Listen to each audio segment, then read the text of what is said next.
tassa bhagavato arahato samma sambuddhassa.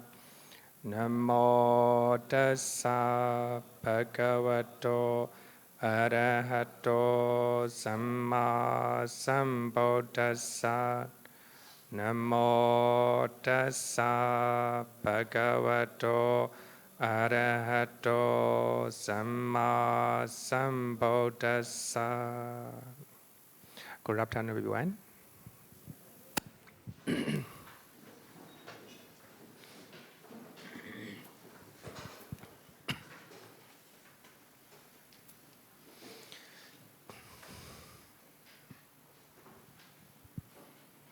So, previous week we talked about four ultimate reality, four ultimate truth. So sometimes I may say ultimate realities. Sometimes I may say ultimate truth. Same, yeah? Same. Pali Paramata Satcha. Actually, of course, in Buddhism we have four noble truth. Four noble truth. It is mentioned in many suttas, four noble truth. Ariya Satcha. Noble is very important, right? Noble. So here is not a noble one, Paramata. This is a Abhidhamma way of interpreting what is the truth. What is the truth? So if you understand two truths mentioned in Abhidhamma, it's easier for you to read the suttas. Clear understanding. Whether it is, later I will show you one suttas, one paragraph mentioning the suttas. What are the conventional truth and what is ultimate truth? Two truth even in one discourse. Okay, so last week we talk about Chaita, consciousness. And also, number two, Cetasika, mental factor, mental function. I think in my previous Abhidhamma classes, I normally use English, consciousness, mental factor. Now, for this class, I was trying to use Pali because it's easier, I think. Because if you know Pali, I think you don't need to remember so many, I think. If you already know, it's very easier for you, for us to understand or to see something. If I say Chaita, then you clearly right away understand. When I say Cetasika, you right away understand. So if you remember in English, sometimes I may say mental factor, sometimes mental functions like that. So it's very confusing. So for this class, I will use Pali terms, Chaita, Cetasika. So today we will learn Rupa and Nibbana. So other than these four ultimate truths, so the rest are conventional truth. Samudhisacca or Panyati, concept in our mind. If you know four ultimate truths, then the rest are conventional truth, right? So conventional truth is very wide, very wide. So if you know four ultimate truth, then the rest all are conventional truth, Then let's talk about Metta, Rupa, Pali. Rupa literally means changing or transformation, Rupa always changes its form when it encounters adverse physical conditions such as heat, cold, food, like that. So when you are going in the, when your body is exposed with the cold weather, then your body change. Then when your body encounter hot weather, then your body change, right? So your face became red, and also sweat come off like that. And also, when you are eating the food, your physical body change. When you are drinking water, physical body change like that. Because of so many conditions, the body can be changed. The changes of our body is very clear and apparent, right? Very clear, apparent. Look at the hair on your head, changing, right? When you are young, it's all black, right? And grow older, then little by little, some people almost gray color one, right? So these are ultimate truth, changing, right? Changing. If you know ultimate realities, then you can accept the nature of ultimate reality. Then there will be no suffering. So therefore, here, some people say that, Bhante, there are a lot of gray hair on your head. Then I don't have a mental suffering, because I know that this is the nature of changing, right? My hair is changing. My body is changing. My face is changing.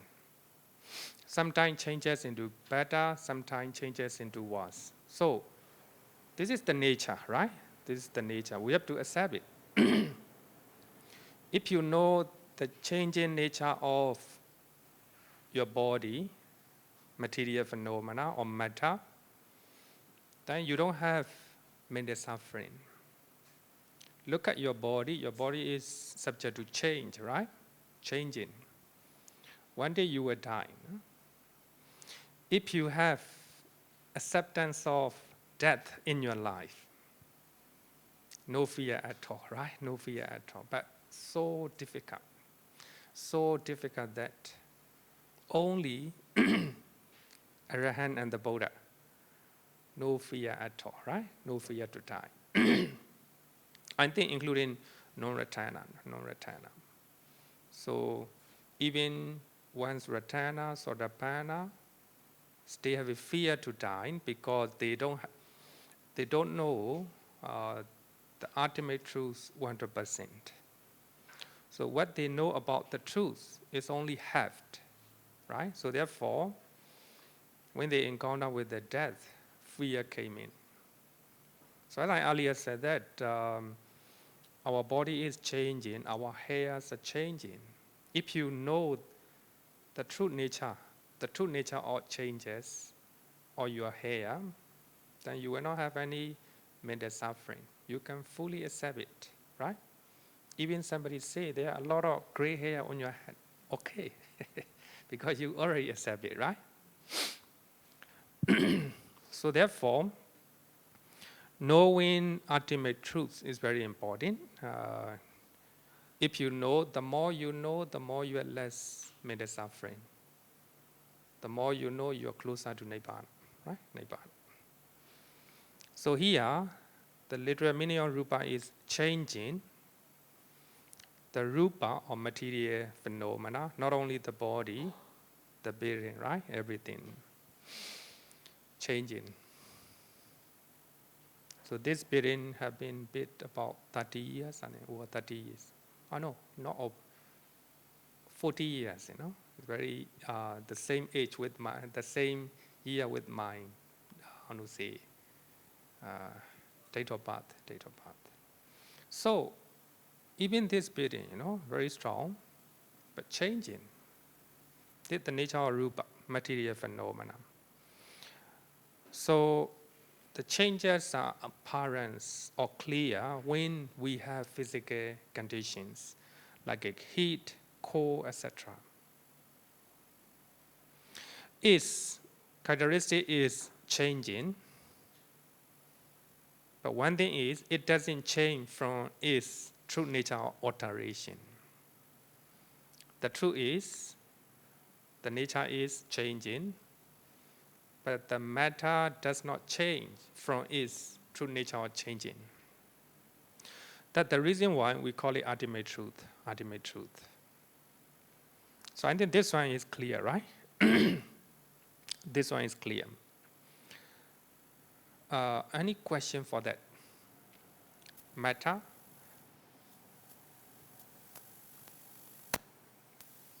Okay, no question. Let's continue because normally I invite questions after I talk about one topic. It's important that you digest the subject matter. The next one is Nibbana. This is our final goal. Our final goal.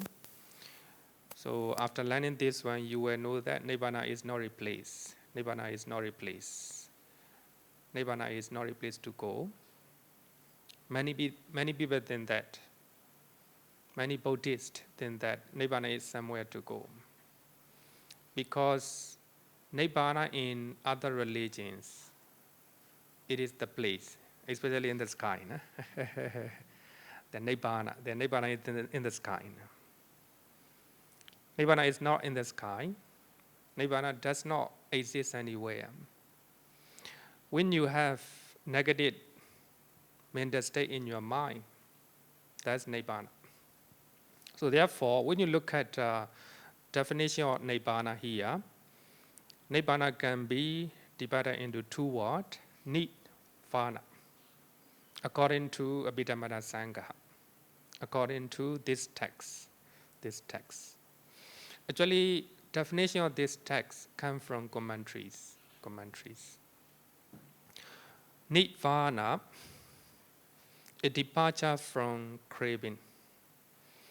If you can depart from craving, Nibbana, you will experience the bliss of Nibbana. The bliss of Nibbana. Nibbana is not replaced. So here, Nibbana is, the definition of Nibbana is closely related to craving, craving. Tanha Nidora. This is another name for Nibbana, synonym of Nibbana. Cessation of craving. If you do not have craving, if you can try to stop craving, that's Nibbana. So this definition is we can, if we read the first sermon, Dhammacakkappavattana Sutta, is clear. You see, actually, according with the Dhammacakkappavattana Sutta. So, in Dhammacakkappavattana Sutta, when the Buddha talk about Nibbana, the Buddha used the word dukkha nidora, right? Dukkha nidora. Dukkha, suffering. It can be both physical and mental one. Nidora means cessation. If you do not have suffering, that's Nibbana. If you do not have mental suffering, that is in mental Nibbana. Nibbana, mental Nibbana. Nibbana you attain in this life. But as you have a physical body, you will still have physical suffering. You cannot avoid it, right? You cannot avoid it. Even the Buddha, even the Arahant, still have a physical suffering. So therefore, in the first sermon, the Buddha used the word dukkha nidora, cessation of suffering. But when the Buddha defined what is cessation of suffering, the Buddha used the word craving. Cessation of suffering is nothing but total cessation of craving. If all the craving cease, no more, then you will have the bliss of Nibbana. So therefore, you need to know three types of craving. Here I will talk about briefly. When I talk about Nibbana origination, or when I talk about Nibbana, I will explain more. But of course, need to know. So the first one is craving for sensual pleasures, kama tanha. Craving for sensual pleasures. It's quite common for all of us because we are living as a human being. As a human being, we enjoy sensual pleasures with our eye, ear, nose, tongue, the body, right?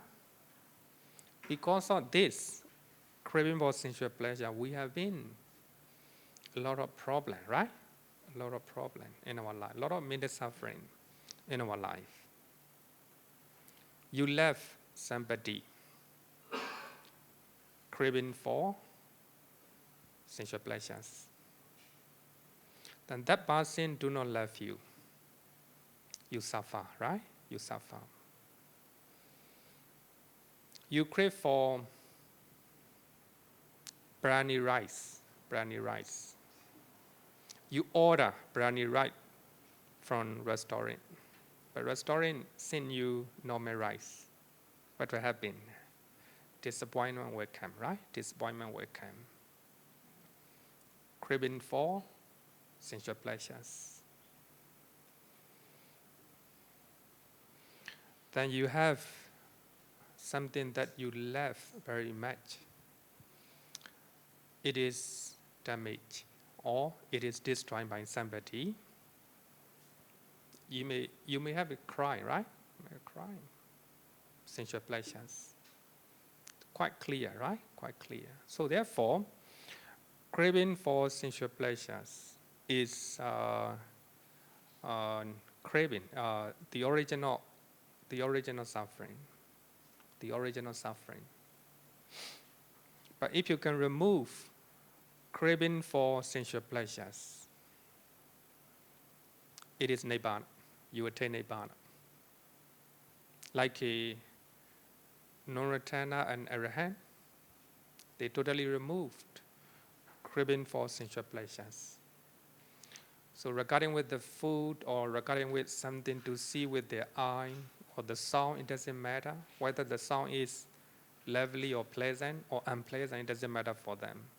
Whether the food is good or not, it doesn't matter for them. Whether that they smell, good or not, it doesn't matter. It doesn't matter for them because they don't have a craving for sensual pleasures. Another one is deeper. This is difficult to understand. Craving for existence. So here, according to Buddhist cosmology, we have 31 planes of existence, right? 31 planes of existence. We have 11 sense-sphere realms, like a four planes, like animals, right? They also enjoy with the five senses. They enjoy seeing beautiful things. They enjoy pleasant sound, right? Same thing. Human being, and also 6 heavenly realms. 6 heavenly realms in the sky. So these are 11 sense-sphere, 11 realms. So in that realms, people enjoy sensual pleasures with the craving. Number one. And we have 16 material realms, rupa realm, and 4 immaterial realms, arupa realms. So in that realms, they are not enjoying sensual pleasures. They enjoy jhana bliss, meditative bliss, which lasts longer. So if you have rupa and arupa jhana, you don't need anything. Then just sit down quietly, focus on your meditation object, then you can enjoy the bliss of jhana. So blissful that you crave for it. So such type of craving for jhanas, the bliss of jhana, craving for rupa and arupa brahma realms. That is called craving for existence. Craving for existence. Meditative bliss, jhana bliss is so good, right? Very good. As a normal person, as a normal people, nothing wrong to enjoy the jhana, the bliss of jhana, right? The experience of jhana, nothing wrong. But when we look at top-down view, from the Nibbana point of view, it creates suffering. Suppose you meditate you attain jhana today, you experience the bliss of jhana today, and yesterday you meditate, you attain the first or second jhana, suppose second jhana. You experience the bliss of jhana, so pleasant. Then today you try to meditate. You try hard to experience the bliss of jhana again, But even though you try hard, you cannot attain jhana. What will happen? Frustrated, right? You feel unhappy. Yesterday I easily got jhana, but today I couldn't. Why? The frustrations, disappointment, unhappiness will come to you. So that unhappiness is suffering. That suffering arises because of craving for existence, craving for jhana. Even such high pleasant state, very mind craving, even that craving creates suffering in your mind. So therefore, craving for existence is a craving for rupa and arupa jhanas, and also craving for rebirth or becoming Brahma in those realms. Craving for existence. Another one is craving for non-existence. Earlier two, you want existence. One of the 31 planes of existence. But here, number 3, you don't want to live. You want to die, Right? It's quite common. Sometimes people say that I want to die. Right? That is this craving. Craving for non-existence. You don't want this life. You want to stop, right? Because of that, people commit suicide. So, craving for non-existence. But here, I want to explain a little bit more about number 2 and number 3, as mentioned in Visuddhimagga. Quite, this, what the Visuddhimagga say is very, meaningful, is closer to our life. Number 1, craving for sensual pleasures. This one is no different. You crave for sensual pleasures, right? Number 2, craving for existence. Existence of something in your life. Existence of somebody in your life. Somebody in your office, like that. So, you may have a kind of craving in your mind that you want somebody to exist in your office, in your job, right? That's craving for existence of a person. Then that person moved to another company. Even though you're trying to convince her not to go, but she doesn't listen to you, she moved to another company, even another country. Then you feel so sorry, right? You feel unhappy for that. So that is craving for existence of a person. Then another one is we have a lot of many type of existences in our life. Suppose as a singer, very popular. So when he is singing on the stage, many people will come and listen to him. Very happy, right? Very happy. Popularity. Normally, they will crave for existence of popularity. existence of popularity. They crave for it. Then, after a few years, the new singer will come. So that new one is doing well, better than himself, right? Then people start to forget that person, a former singer. Then his popularity is getting, weaker and weaker, and ultimately his popularity dwindled away. Then he tried using so many methods. Some singer may use even the drag, right? Drag. Because by using the drag, they can sing song longer time, no tiredness like that. So they will use so many methods by using social media like that, by using so many methods. But new singer came in, but no place for him. But he have a craving for existence or popularity. He want to be popular all the time. But now, no, his popularity no more.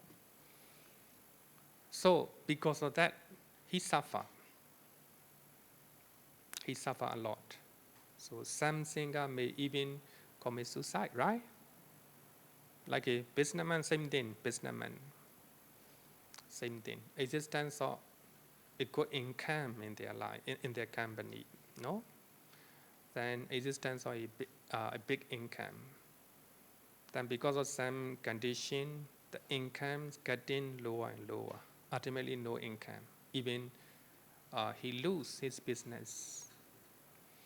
If somebody crave for existence of something, existence of money, existence of popularity, existence of fame like that, if you crave for it, you will suffer. You will suffer. So therefore, craving for existence is the original suffering. If you can remove that craving, then no, you will not have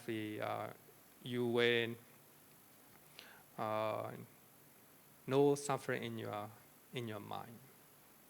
Just like normally we crave for youth, right? We crave for existence of how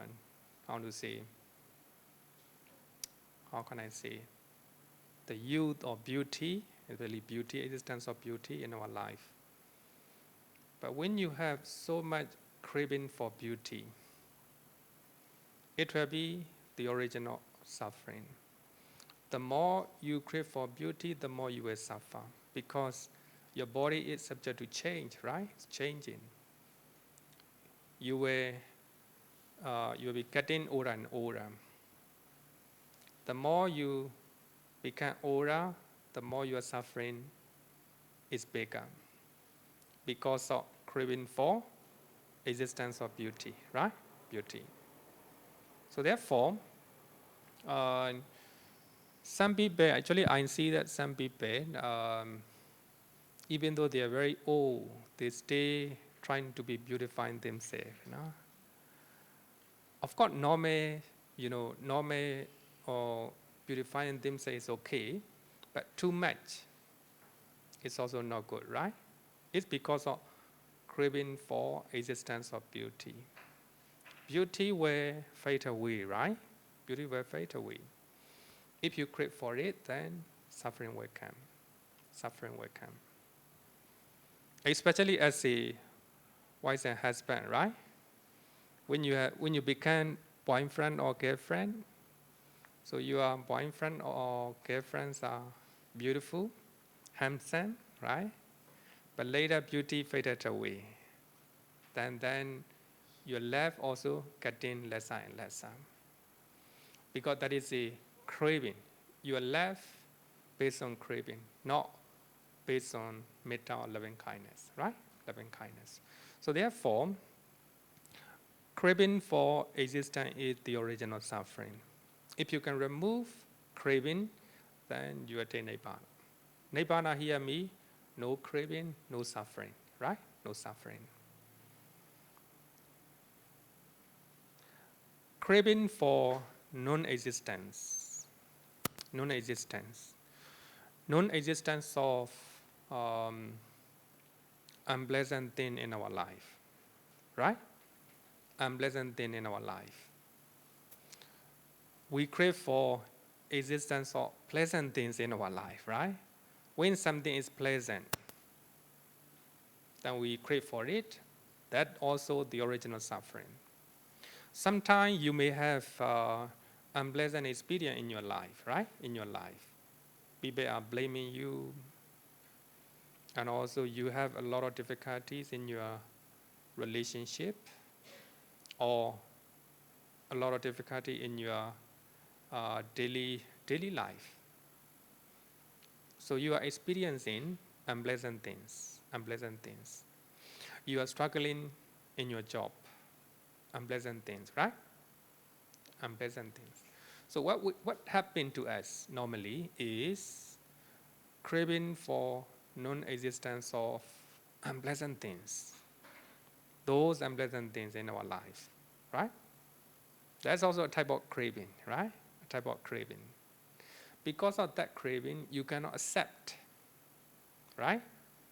Current reality. Suppose your husband died right now.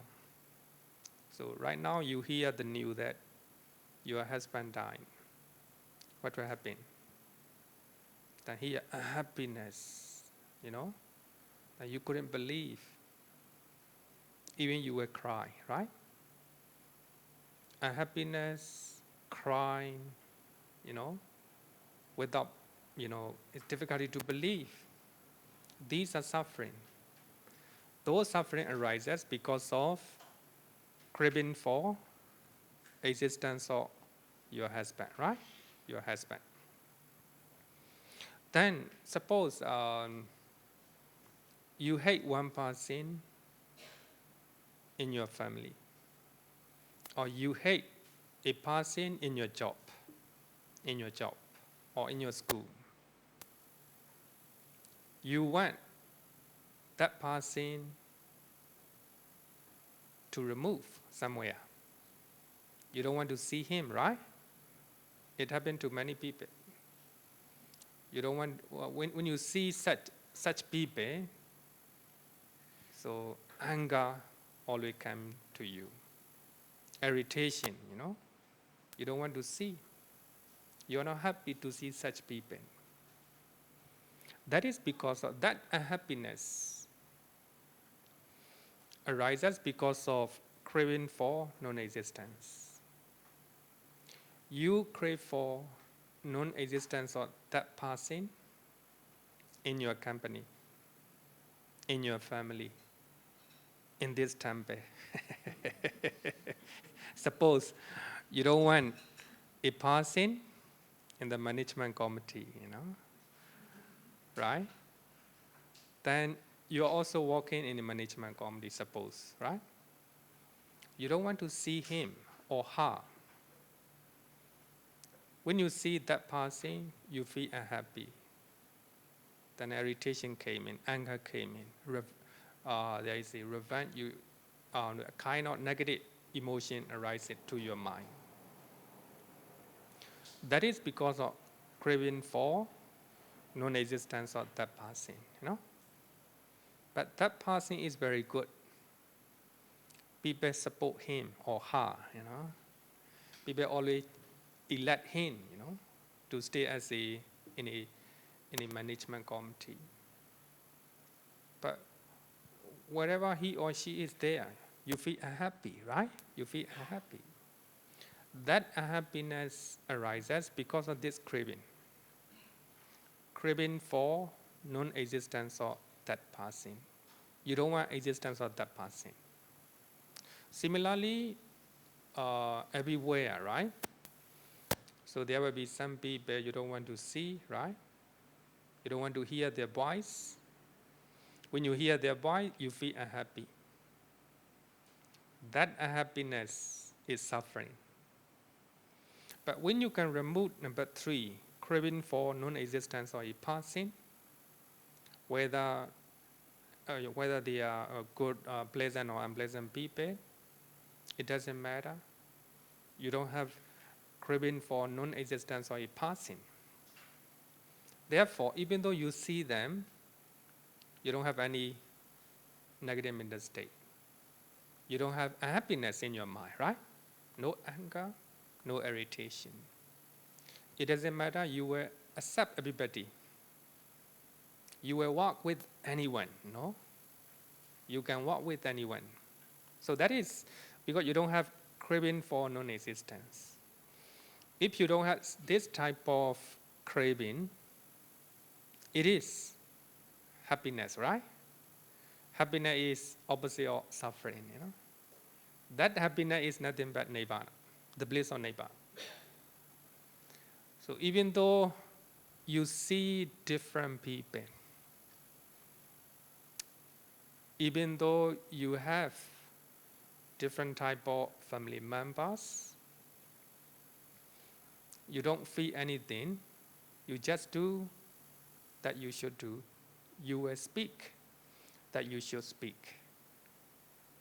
You don't have any preference, whether you want to talk to this person or that person, whether I don't want to talk to this person or that person. You don't have it.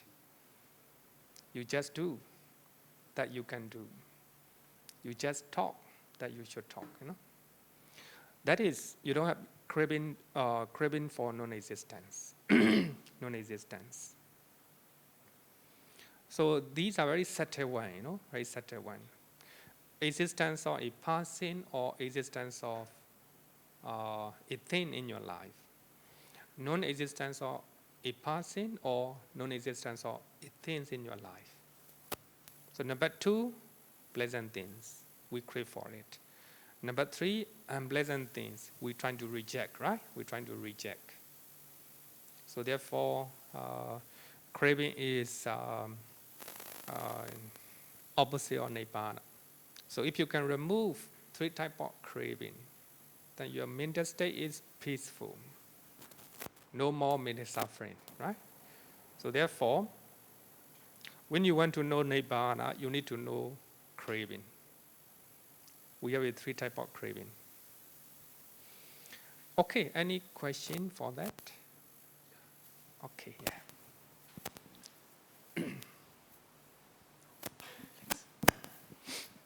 Thanks. Sorry. Oh, sorry. okay. Sorry, I have 2 questions. Okay. Okay, so the first question is really, how does this 3 craving relate to Lobha, Dosa, and Moha? Because, yeah, so a lot of the scenarios that you explained earlier, they also relate to the Lobha, Dosa, and Moha, right? So how do they relate to each other? And the second question I have is really, I came across the view that for number 2 and number 3, is more closely related to the concept of self or anatta, or I'm not sure how you pronounce it. The concept of self and no soul. Huh? Oh, concept of atta. Yeah. Oh, so there was another interpretation where it's more closely related to just this concept of the concept of soul and no soul. So the existence and the non-existence. So I'm not sure what you think about it. Okay, very good question. Very good as well as very hard. One time, a monk asked the question to Venerable Sariputta. People say that, what is Nibbana? What is Nibbana? Then Venerable Sariputta answered, if you can destroy Lobha, Dosa, Moha, that's Nibbana. Destruction of Lobha, Dosa, Moha is Nibbana. So the question here is how these 3 types of craving related to Lobha, Dosa, Moha. So the first one, craving, the first and second one is related to Lobha. Because you crave for sensual pleasures, Lobha, right? And also you crave for existence of pleasant things in your life, pleasant people in your life. Right? Normally we want pleasant things in our life. But we have both, right? Sometimes pleasant, sometimes unpleasant. You want to deal with pleasant boss, pleasant people, right? Quite natural. But we have to deal with both pleasant and pleasant people, right? So therefore, number 1 and number 2 related to lobha. Number 3 is related to dosa, craving for non-existence of a person. You hate the person in your job. You want that person do not exist in your company. So you have a desire that he will be fired or she will be fired. But that guy is very, very good and very expert. The boss like him so much. So no fire. So therefore, when you're seeing that person, unhappiness came in or suffering came in. So therefore, craving for non-existence of a person or a thing is related to dosa. So here is a question: where is moha? Moha is the opposite of wisdom. Because of moha, lobha arises. Because of moha, dosa arises. You hate the person, a person. You hate a thing because you don't know the real nature of, its real nature. In other words, ultimate reality. Some people do not like having gray hair, right? On head, right? Having a gray hair on our head. So many people, doesn't like it. Therefore, they dye their hair. So actually, our hair is material phenomena, rupa. The true nature of rupa is changing, right? So this hair also changing, subject to change. When we are young, totally black. But when we grow older, then it became gray color, right? Gray color. So if you know the real nature of your hair, you have a wisdom. If you do not know the real nature of hair, that is moha. Because of moha, then dosa arises. You don't want to see gray hair on your head, right? Dosa arises. So here my point is, here you will not see moha, right? Moha. But moha is like a director. You cannot see, when you are seeing the movie, you enjoy actor and actresses, right? And supporting people. You enjoy music, but you cannot see the director, film director, right? But he is key player, So similarly, moha is behind the lobha, behind the dosa, right? Behind the dosa. Another one, actually, his question is very high. Number 2 and number 3, craving for existence, craving for non-existence, closely related to atta and natta, non-self theory. It's very wide. I think maybe I will explain a little bit, because if I explain all the detail, then cannot finish. I will finish only this page. Atta. Atta is we can call it some atta. We normally translate it soul. Soul.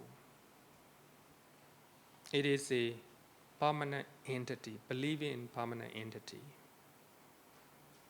or inside or outside. Normally, we have a kind of theory of soul in our mind, permanent entity. We are always thinking that we will live forever in this life, right? We normally do not think we will die, right? So, atta is one definition is permanent entity. So according to Buddhism, so there is no permanent entity. The mind is impermanent, the body is impermanent, everything outside is impermanent. There is no atta or soul There's no permanent entity in this world. So therefore, we have anatta, theory of non-soul, theory of non-atta, no? Non-atta. So here, number 2 is closely related to theory of atta, permanent entity, right? Permanent entity. When we have pleasant things in our life, pleasant experience in our life, or when we are dealing with pleasant people in our life, we have a kind of thinking that this pleasant thing lasts forever. This happy memory lasts forever, right? We always say that. No, nothing is permanent, right? Changing. People are changing, memories are changing.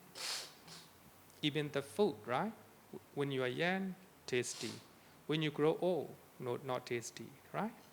So there is no permanent entity. But when you are encountering pleasant things in your life, so you want that pleasant things last forever. But nothing lasts forever, right? Everything is changing. You forget about impermanent nature because of moha, because of delusion. So when you know that there is impermanent nature in life, even though you experience pleasant things in your life, pleasant experience in your life, even though you are enjoying a good life, but if you have a wisdom or understanding, everything is impermanent, changing. This pleasant thing, pleasant experience may change, right? So therefore, when you have such understanding, the nature of anatta, or the nature of nature, then you don't have craving for existence. So therefore, number 2 is related to atta, something that you have a wrong view that the pleasant experience will last long, will last long. Another one, number 3, is also related to the idea of atta, or idea actually other than atta, I will say that impermanence. Of course, impermanence and nature and attas are related. So here, when we experience unpleasant things in our life, like somebody criticize you, right? Somebody criticize you. It's unpleasant in your life. So when you have such unpleasant thing in your life, you don't want that experience to stop. Non-existence. You want that experience stop forever, That is because of this craving for non-existence. But whether pleasant or unpleasant, it will arise, it will disappear. Arise, disappear, right? So therefore, if you know even unpleasant thing is impermanent, it will pass, it will finish. If you had such, understanding, then you will not suffer much, right? You will not suffer much. So here we have previous 2 years, we suffer COVID-19, right?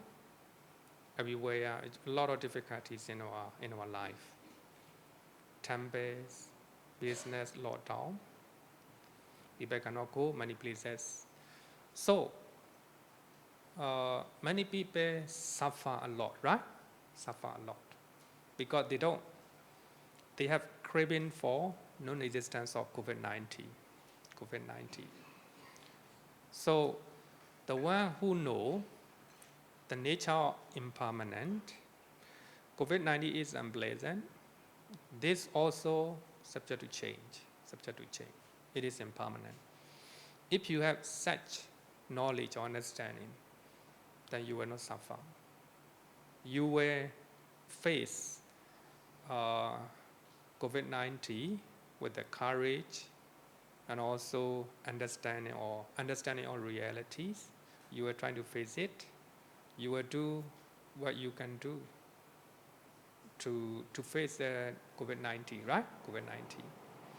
So therefore, when you have a wisdom or understanding, you have a less suffering. Those who do not have understanding, so they have a lot of suffering in their life, right? In their life. I don't know whether you understand, because normally Visuddhimagga focus on a nature, impermanence. Something that is impermanent is non-self. So that means everything is changing, impermanent. So you cannot control over it, and you cannot make a wish. So this pleasant thing lasts forever, like that, because of the nature of impermanent, the nature of non-self. So number 2 and number 3 related to, of course, as I earlier said, not only related to theory of atta, also related to theory of nature and anatta, nature dukkha anatta. Three things. Okay. Then, okay. What is the difference between craving for sensual pleasure and craving for existence of things, experience that you like, craving for people that you like? Oh, it's also a very good question, because the way you crave for, suppose you crave for a person. You want to hear his voice, or you want to see him or see her. Craving for sensual pleasures, right? Craving for sensual pleasures. So that craving also can be called craving for existence. You want existence of that person. So that therefore, craving for sensual pleasures is a direct craving, direct craving, you can say that. But craving for non-existent, we can say that the mode of occurrence, how it occurs. So that means if you have craving for a person, or craving for food, suppose food, then that is a craving for sensual pleasures. Then if the food is not good, then craving for non-existence of that food on the table, right? So it is, of course, the same craving, but how you will name it, how you will name it. So that is a different. So therefore, it became different name.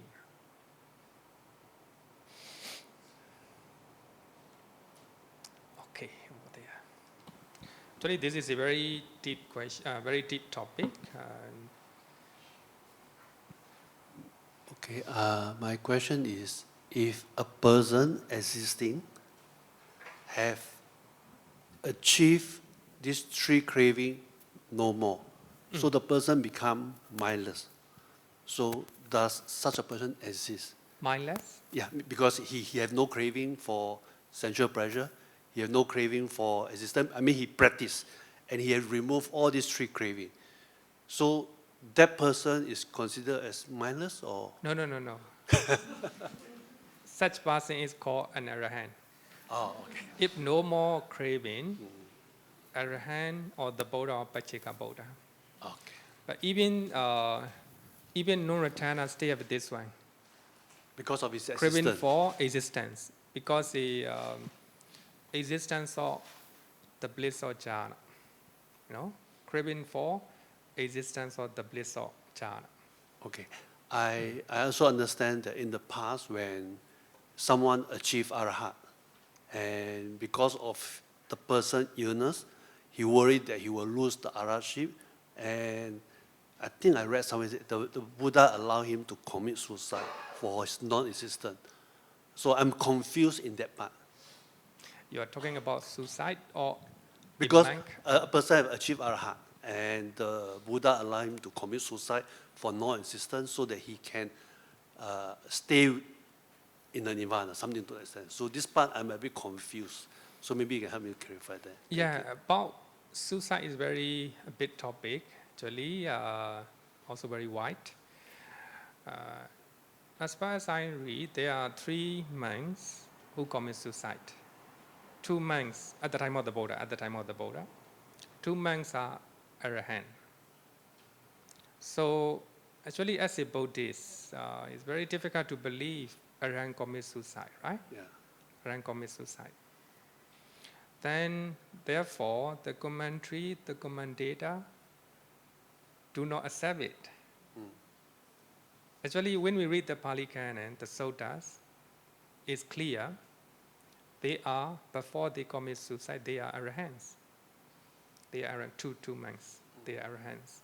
The other one is not an arahant, normal monk, then he commits suicide, he trying to contemplate the nature of feeling, then he became an arahant. But 2 monks, when we read the Pali Canon and suttas, clear they are arahant. But the Buddha did not allow, Oh. So actually they have so much pain, so much pain because of severe illness. So these 2 arahants commit suicide. But the Buddha did not blame. So when we read those sutta, actually also it's a bit difficult to explain, as a Buddhist monk.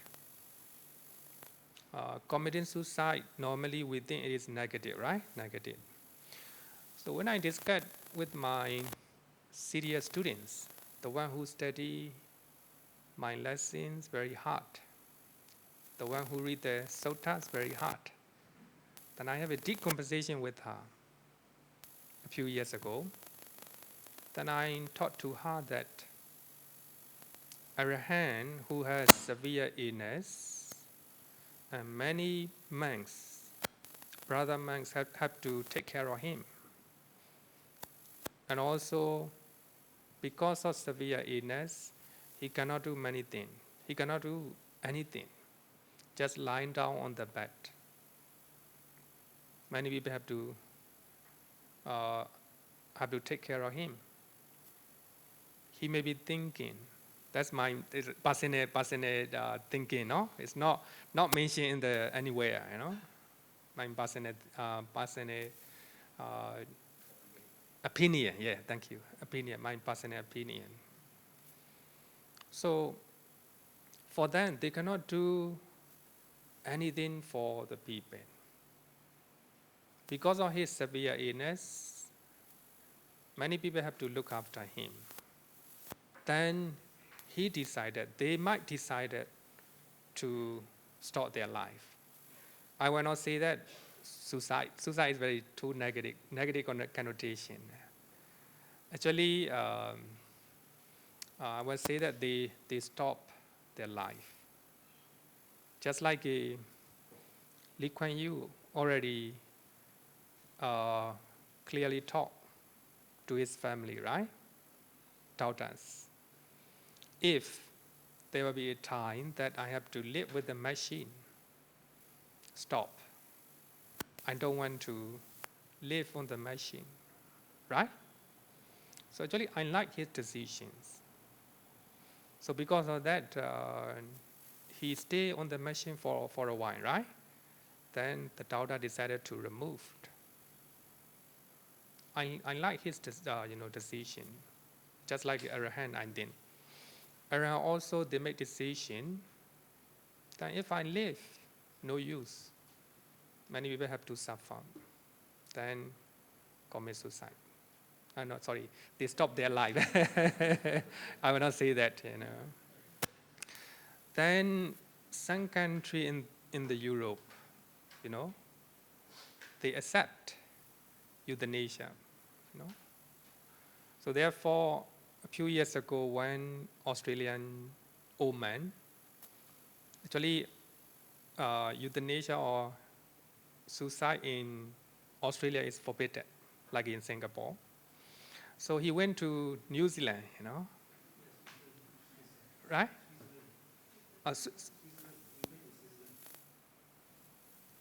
Switzerland. Oh, yes, not New Zealand. Switzerland. Sorry, Switzerland. Yes, Europe. He went to Europe and Switzerland, and he committed suicide. Actually, he said that he's very old. Nearly 100, right? 100. Yeah, very old. He said that my life is boring. So therefore, he finished his life.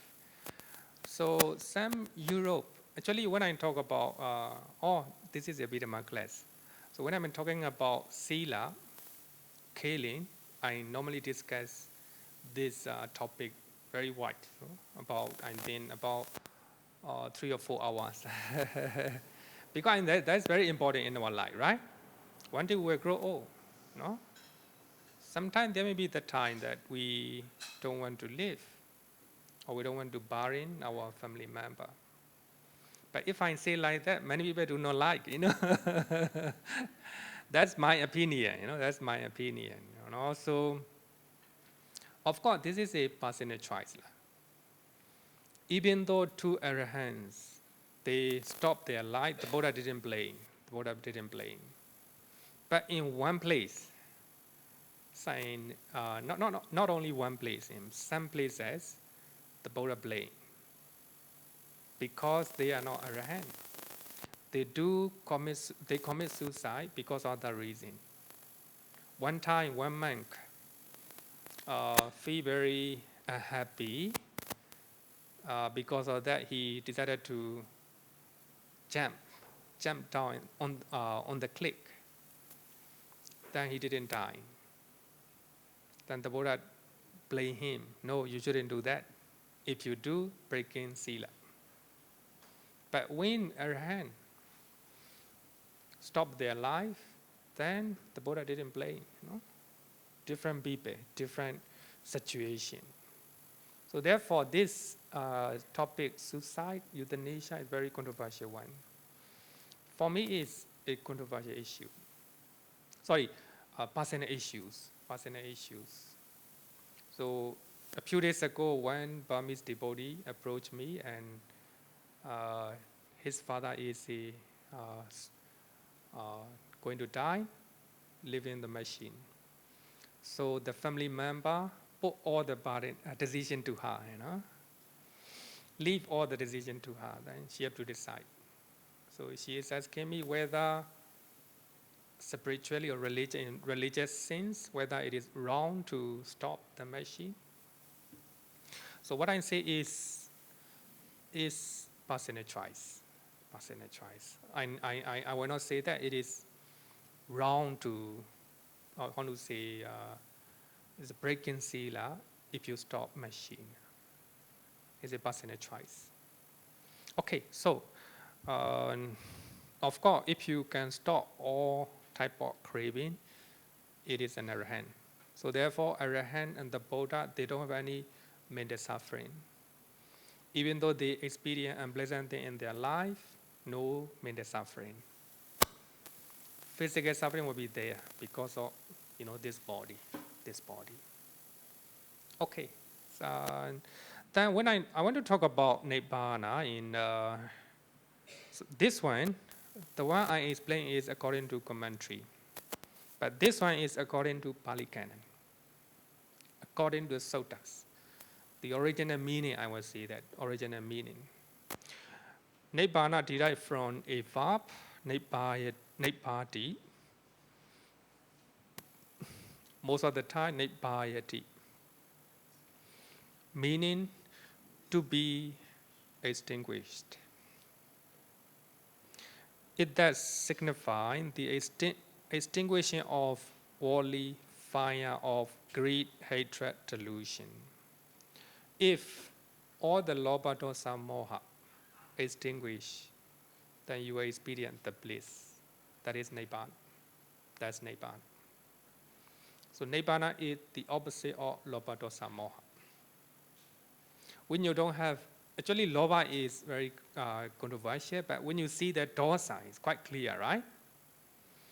When you are angry, then you feel hot in your mind, uncomfortable, Sometimes the more your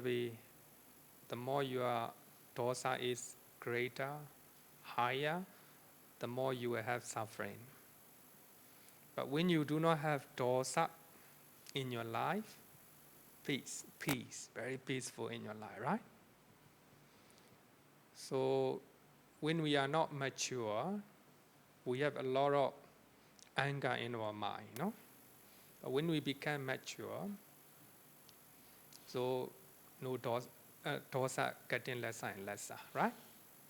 Getting lesser and lesser. So here, greed is we can say that craving, right? Craving for sensual pleasures. The hatred, you hate somebody or something. Especially unpleasant things. We hate unpleasant things. And delusion is opposite of wisdom. So when you do not have lobha, dosa, moha, then there is Nibbana. So therefore, Venerable Sariputta is very clear, Destruction of greed, hatred, and delusion is Nibbana. So therefore, when we explain about Nibbana, so we can use many terms. About when I see about 50 plus, more than that. So when I teach Nibbana topic, normally I trying to use Pali Canon. Then, so there are different terms, right? Different definition. Then based on that, you have a clear understanding what is Nibbana. So here is the real definition of Nibbana is extinguishment of fire. So we have a lot of fire in our mind, dosa fire, lobha fire, moha fire. So when we have all these fire in our mind is not peaceful.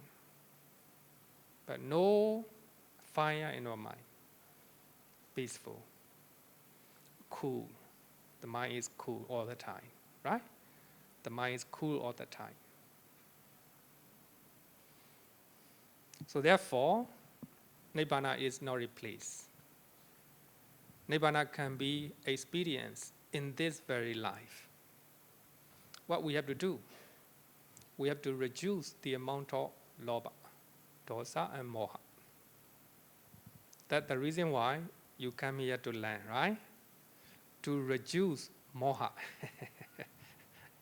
Moha means not knowing the truth, right? Not knowing the truth. Okay, then if you want to know more about Nibbana, then you attend Sutta study class. Then I think this year we will finish Nibbana topic. Right? Now we are learning about Dana. I think many of you are attending, right? Attending. Those who didn't attend Sutta study class, you should. It's very good one. Not just my personal opinion. Then I use the suttas, what the Buddha taught. Then I just explain it, right? Regarding with the suicide, it's not my personal opinion. I would say that it's based on what the Pali Canon say, not what the commentary say, in this topic like that, right? So therefore, knowing ultimate truth is very important. It is important to understand the ultimate truth to make an end of suffering or an end of the original suffering. So here, as I will give you the same example, right? Normally we crave for our hair, right? Our hair.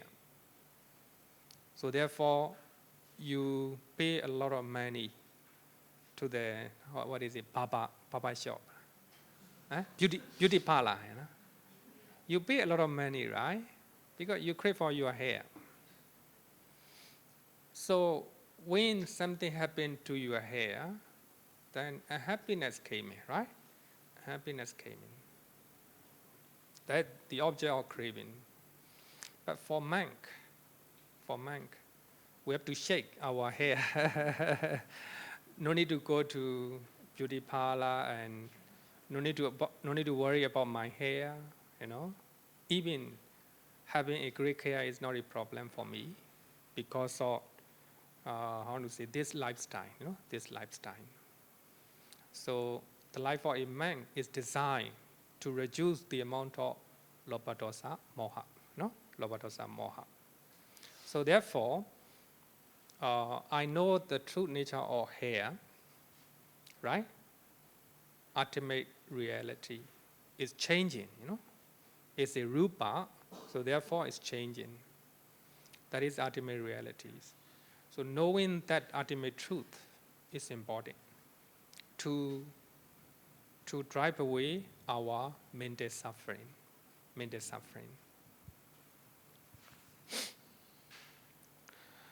So here I want to quote one sutta, one paragraph. Sorry, in the sutta, such understanding. So such understanding here means understanding the ultimate truth, Paramattha Satcha, is called Yatha Buddha Jnana Darsana. The knowledge and vision of the things as they really are. The real nature of hair changing, black to gray, right? The real nature of our body is changing, youth to old age, right? So if you know that things as they really are, that is knowledge or vision or understanding, wisdom. So such wisdom will help you to remove suffering in your life. So you can compare two people. One person accept the nature of death, one day we will die. In Buddhism, recollection of death is one of the meditation methods. One day I will die. One day I will die. One day I will die. You recite and you recollect the nature of death every day, maybe about 20 minutes a day. That's meditation, you know. That's meditation according to Buddhism. So if you meditate the nature of death every day, 20 minutes a day, so that, you know, recollection or meditation will help you to remove your fear to die. Right? Very powerful, very powerful. So if you do not have fear to die, when you encounter with the death, no suffering. You are taking long flight from Singapore to United States, afraid to die, right? Many people may think that, on the way I might die, right? So when you are meditating on recollection of death every day, no fear can come in. Because you know that ultimate truth. So therefore, it is called the knowledge and vision of things that they really are. Yatha Buddha Jnana Darsana. So here I want to quote one sutta, one paragraph from Vibhanga Sutta from Sutta Nikaya.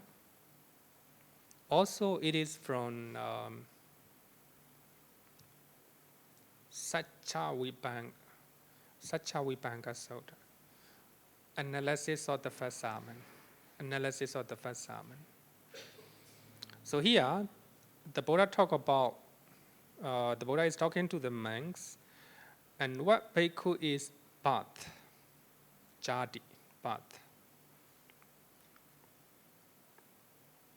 Because some people do not believe, rebirth, but life and afterlife. Some people, not some, many, I think, even among the Buddhists. So there are some people who do not believe past life and afterlife. And that is one thing to consider. The Buddha said that. And what bhikkhu is path? The path of various beings into the various order of beings. So here a lot of people, and one person was born in Singapore. That person, right, into this among Singaporean, right? Man Singaporean. That is a. So here you can see the beings, right? Beings, the person. The path of the various being into the various order of beings. They are being born. They were born as a human being. Descent into the mother's womb. So as a human being, as some animals, they were born into mother's womb. That is called path. Another one is manifestation of the aggregate. Sorry.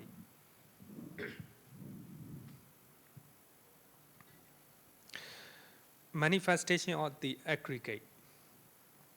So we have 5 aggregate.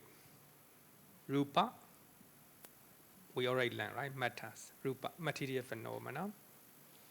Feeling, perception, mental formation, and consciousness. So when you hear these words, you actually, it's not a being, right? Not a person. Here, the manifestation of the aggregate. When somebody was born as a human being here, we cannot say that a baby was born. But when we use ultimate reality way, the manifestation of the aggregate, 5 aggregate. This is not a person. There's no I, no you, no man, no women. Only manifestation of 5 aggregate. And also obtaining of the sense basis. The obtaining of sense basis. So we have 6 sense basis. Eye, sensitivity, ear, nose, the tongue, the body, and the mind. These are 6 sense bases.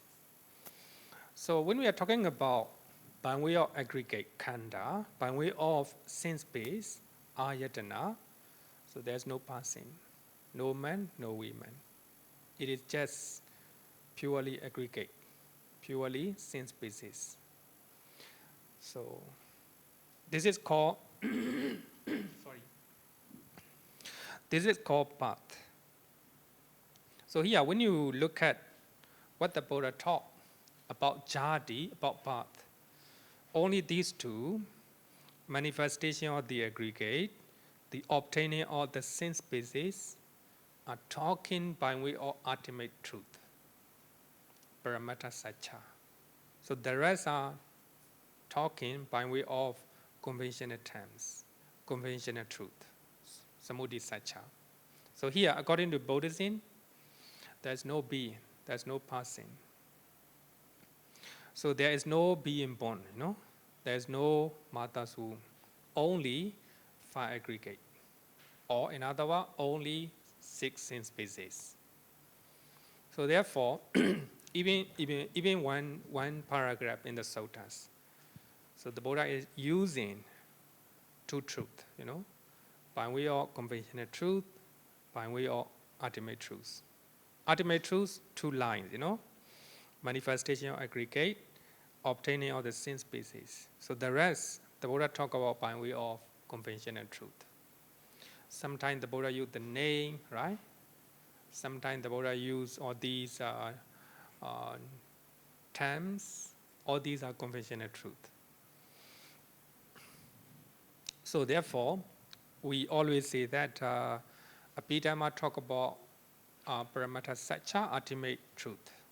Because Abhidhamma will talk to you about consciousness, Chaita, Chaitasika, Rupa, and Nibbana. And also it talk about five aggregate. It talk about Nama, Rupa, right? So therefore, Abhidhamma is used as a Paramattha Desana, ultimate truth teaching.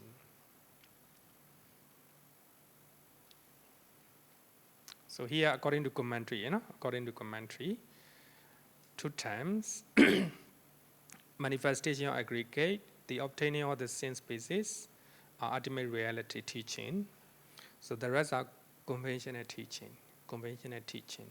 So if you do not know the truth in Abhidhamma, it's confusing, for you to understand. So therefore, I one time already explained, right? Explained one of the scholar from England, Stephen Batchelor, and he misinterpret conventional truth as the ultimate sense. So his interpretation became, very big mistake. Attahi atano nato. One is one's own savior. Atta is one's own savior or atta. Using the word atta, so he think that the Buddha accept, in that teaching, the Buddha accept atta theory. Actually, the Buddha used conventional terms, Atta in that discourse indicate myself, We are owner of our own karma. So we are creator of ourselves, like that. So that is just, the word atta is just the language. It's not talk about atta theory, so theory. So if we understand two truth according to Abhidhamma, you have a correct understanding. Then I want to talk about this one a little bit. After that, we will close. Because we take 10 minutes for book distribution. Just a little bit. So here we have a Abhidhamma and Paramattha. What is the difference? Abhidhamma is the things contained in 7 Abhidhamma texts. Chaita, Chaitasika, Rupa, Nibbana, and Panyati. Panyati is similar to conventional truth, Samudhi Satcha, Panyati. So here, Paramattha indicate only 4, Chaita, Chaitasika, Rupa, Nibbana. So Paramattha means irreducible things. So you cannot reduce, furthermore.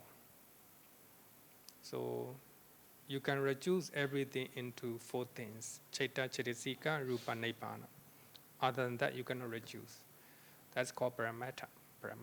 So the difference between Abhidhamma and Paramattha is Abhidhamma contain 5, including Panyati. Paramattha contain only 4, no Panyati, right? No Panyati. Okay, if you have a question, one question, if you have.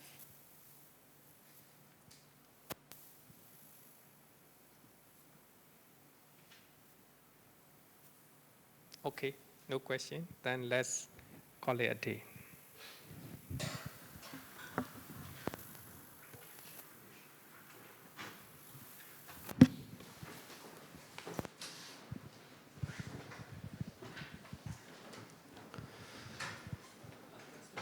Yo vara damba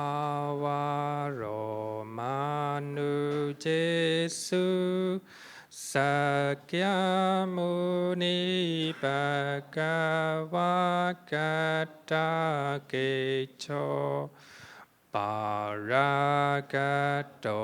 Bala Viriya Samangi Tan Sukatan Saranatamu Ragavi Ragama Ninjama Sokan Dhamma Masangatama Patikulan Madura Mimamba Gunan Suvis Dhamma Miman Saranatamu Pemi Yata Chade Nama Hapalamahu Chatusu Susi Supurisa Yugesu Attacha Pogala Dhammadasate Sangami Mansaranata Mupemi. Sadhu, sadhu, sadhu. Thank you. See you next week.